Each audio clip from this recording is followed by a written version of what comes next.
By 2003, America finally had a privacy rule. Who may see your medical records? Settled. But a rule that says who may see your data says nothing about how that data is protected. Paper has folders and locked cabinets. Computers need something else entirely. On February 20th, 2003, the answer arrived. A rule that had been waiting 5 years for its moment. This is the story of the security rule. Health tech frontier. Think about what was happening to medicine. Charts becoming databases. Claims moving over networks. Exactly what HIPAA's administrative simplification had ordered back in 1996. But electronic information faces threats paper never did. Improper access to stored records, interception in transit, corruption, loss. The privacy rule set the rules of who. Nothing national yet said how electronic health data had to be defended. Here's the twist. The security rule was proposed before the privacy rule. August 12, 1998. A minimum standard for securing electronic health information, plus a proposed standard for electronic signatures. About 2,350 comments came in. Then it waited. 4.5 years. While the privacy fight played out. And when the final rule landed, the electronic signature standard was dropped. Promised for a later date. Remember that promise. It takes until 2026 to keep.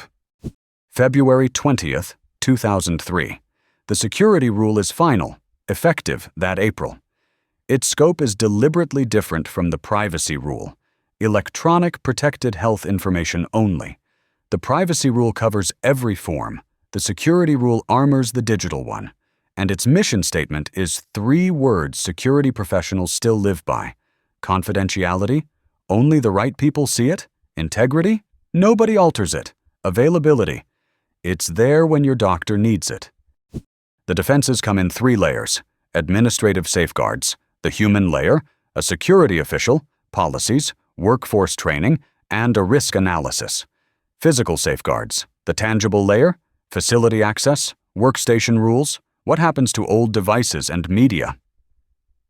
Technical safeguards, the digital layer, access controls, audit logs of who touched what, integrity checks, encryption. 3 layers, 1 goal. Defense in depth. Inside each standard sit implementation specifications, and they come in 2 flavors. Required means exactly that. Do it. Addressable is the misunderstood one. It does not mean optional, it means implement it, implement a reasonable alternative, or document why it isn't reasonable and appropriate for you. A decision on paper every time. Flexibility with a paper trail. And here's what the rule deliberately does not do. It names no products, no brands, no specific technology. It was built to be scalable and flexible. The same rule for a 2-person practice and a 1,000-bed hospital network, each implementing what's reasonable for its size and its risks. That's why it starts with a required risk analysis.